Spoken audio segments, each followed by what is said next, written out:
Hi, it's Paul from Wolf Software Systems and using WolfStack. So yesterday we showed data center you can run in VR. And today we released WolfFlow, which is a way to set up basically workflows that run on your servers. So I've got one here that I've set up. So if I do create a new workflow, we'll call it test. We're going to run it, let's say every 15 minutes. It's going to email to me, and then I can just tell it what I want it to do. So for instance, in this case, I'm going to just do a simple -L. And you can either set it up to actually run on everything, which I'm not going to do, because we've got 14 nodes. So, or I can actually go here and actually tell it which nodes to run on. Let's just close that. Okay, let's have a specific node. So we're going to run it on Cynthia and WolfStack 1. Okay, and apply target. Okay, so I've got a simple thing like that. Now what I'm going to do is then I'm going to go and save that.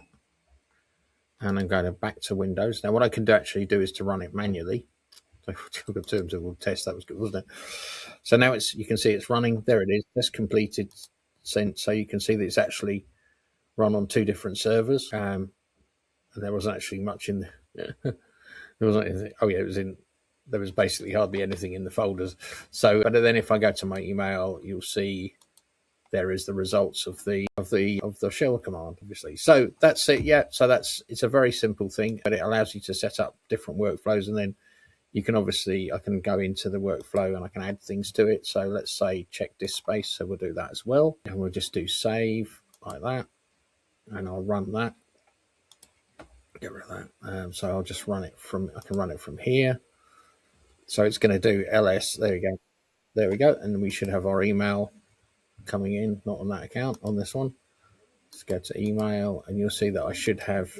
There we go. I've got my file systems listed from the 2 different servers. And obviously I did ls-l, but there's nothing in those folders, which isn't very exciting, is it? But there you go. So you see that's how you can use WolfStack to set up workflows across different servers and things like that. So I'm going to call this ls and disk. So, and then back to workflows.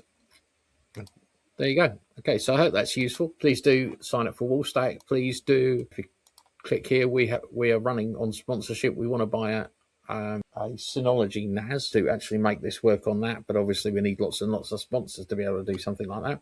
So if you want to, please just click on the WolfStack thing. The website is wolfstack.org, which is this website here. So, and it's got a simple one-line setup to get it installed. You just run it on every server. Just follow these instructions, because you need to get the tokens and everything like that.